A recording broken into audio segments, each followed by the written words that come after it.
Here's the condition overview for the 1977 25th anniversary Les Paul I'm selling. So this one, the clear coat has ambered over quite considerably, but it gives that cool gold hue. So if you already have a different one of these in your collection, maybe you want this one just because it's a little bit different in the way it's aged. But condition-wise, there's finish checks. Nothing too crazy. You got some picking scratches in this area.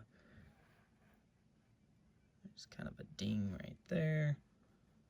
Maybe a small ding there.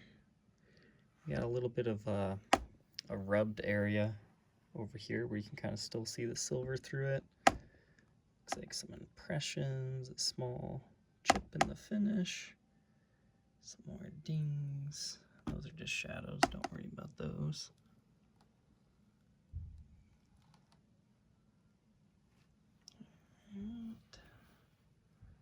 So just honest play wear throughout the top. Nothing too crazy that's going to catch your attention. But it is important to note, most of the parts on this guitar have been replaced. Like, I'm sure the poker chip's probably still original, but the switch tip is not. I'm suspicious of our pickup rings. I mean, this one's bowing, so it might actually be original. But the knobs have been replaced. I'm suspicious of the pick guard. Like, it's got the aging to it, but it just doesn't quite look right to me. And it's not the one you normally find on these. This is an era correct tailpiece that I took off of a different 1977 Les Paul Custom. This is the original bridge. However, it's probably seen better days. If you want to seriously gig this thing, you might consider replacing that. The pickups themselves are still T-tops. The covers have been replaced. And same thing with our strap buttons. Original style, but they are not original to this guitar. As far as the frets, it does have some wear. Got some marks on the fretboard there. Looks like from a level recrown job or something. If you like taller frets, you probably won't enjoy these that much. But I don't think they're necessarily in refret territory. But you've got your typical binding cracks from expansion and contraction. It's the whole fret nib. Not fret nib, it's a fret sprout. That's the word I'm looking for. It happens on all Gibsons after about a year. Truss rod's perfect condition. You can see your maple neck in there. Your headstock does have a bit of a smudge and some scratches up here, but not too bad. I mean, there is a ding up here on the corner of the headstock. The other side's not bad though. The nut has been replaced. However, somebody tried to make it look original by putting like a little bit of lacquer over it, but definitely not original. Go around the edge. Got some nicks and dings. Nothing too crazy, but some impressions.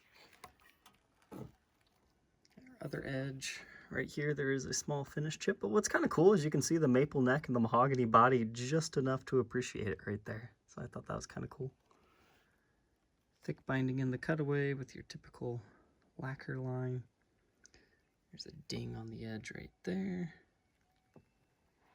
And some more worming over here and dings. Moving on to the back. It definitely got chewed up by somebody's buckle. Not a lot of finish missing, just kind of in that corner area right there. But you've got the worming pretty much throughout. Now, looking at our electronics, I mean, it's pretty obvious that they use different pickups in this. Maybe even a few different sets, and somebody added a traditional ground wire, but it looks like it goes through there instead of like drilling a new area. I think these caps have been replaced. Usually they're smaller than that, and we don't actually have the shielding tin over there, so that is missing. But since you've got the grounding wire, you don't necessarily have to worry about that.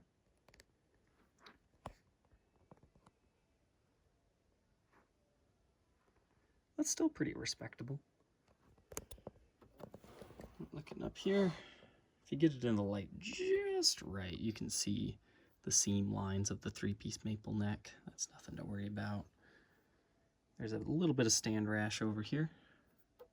But thankfully, they did not wear the finish off the neck. They did a pretty good job of not like destroying it. Like there is a little bit over here now that I'm looking. So a little bit of silverness. That's actually kind of cool. That's the first time I've ever noticed that about this one. But no breaks, cracks, or repairs, thankfully. We do have a finish check line right there that plays peekaboo.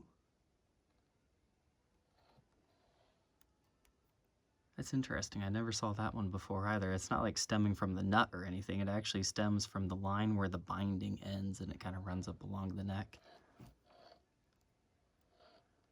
Now the tuners, these are replacements because they're not Gibson branded and they've got the Schaller tips. But I mean, you could restore this guitar. But our serial number 72997-580.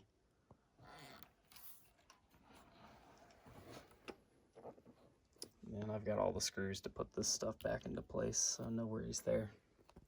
So if you have any other questions, feel free to message me. But I think that should tell you most of what you need to know. But just as a quick recap, just assume pretty much everything has been replaced except for the actual pickups itself, the pots, the bridge, and like the frets and the husk of the guitar itself.